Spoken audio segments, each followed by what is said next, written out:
Right.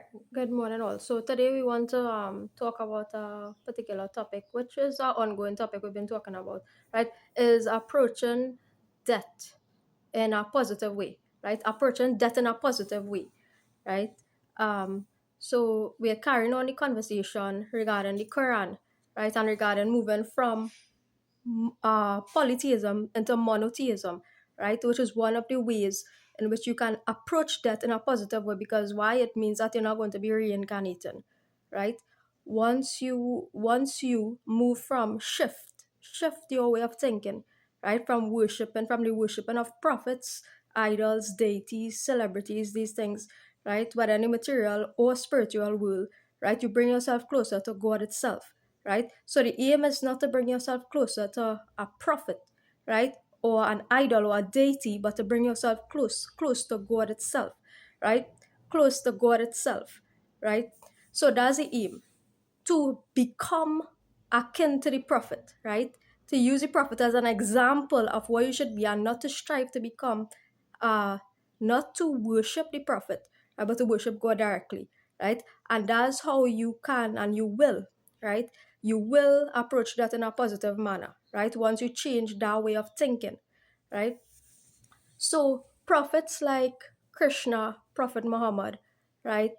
Ram, all these people are but examples, right? And it's not to worship them, right? But it's to become akin to them, in that you become close to God itself, right? So I hope people understand what I'm saying here. So we would like to resolve some contradictions. As you all know, my father would have passed away April 24th. Funeral was April 27th, right? So uh, I would just like to resolve some conflict so that my father's soul will rest in peace, right? Meaning liberation, be liberated, right? So for that funeral, there was a contradiction, meaning that it was claimed to be a Vedic funeral. However, now this is an example. I'm not throwing any stones at anybody, God, or anything, right? So it was claimed to be a Vedic funeral. However, there was verses mentioned from the Bhagavad Gita about Lord Krishna, so and so and so, right? Krishna is not Lord, Krishna is not God, Krishna is but a messenger, right? That's why I've closed that chapter, and the saying goes, La ilaha illallah, Muhammadur Rasulullah, meaning that Muhammad is a messenger, right? There's no God worthy of worship but Allah, and Muhammad, Prophet Muhammad, also known as Krishna, also known as the Christ, nobody died for my sins, right? Also known as the Christ, also known as Krishna, also known as Prophet Muhammad, right? Etc. Right? Was just a messenger, right?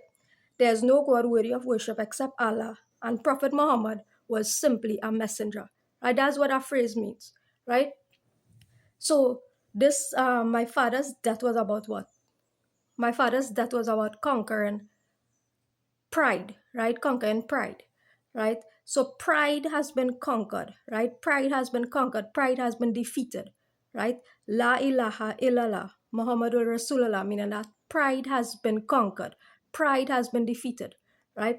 So the aim is to what? Strive towards an Islamic funeral, right? That is the aim, right? That is the intention and the aim. And people will ask me, oh, what's the intentions? Why are you doing these videos? Why carrying on like this? Why this? Why? The aim is to strive towards an Islamic funeral, right? That should be the aim of everybody on earth. To strive towards an Islamic funeral. And by striving towards an Islamic funeral, you strive to live in the path of Islam, right? So that's the message of today. The conquering of pride. People been saying, and I want to address a certain thing, and all people have this concept that, oh, you are dirty, you are unclean, right? Because, oh, people saying, oh, you do XYZ and you didn't cry for your father's funeral and you didn't even shed a tear or emotion, right? The aim is to approach death. This was my father's teaching as well. You approach death in a positive manner, right? This is Islam teaching as well. You approach death in a positive manner, right? So that's the message of today, right? Have a blessed day, everybody.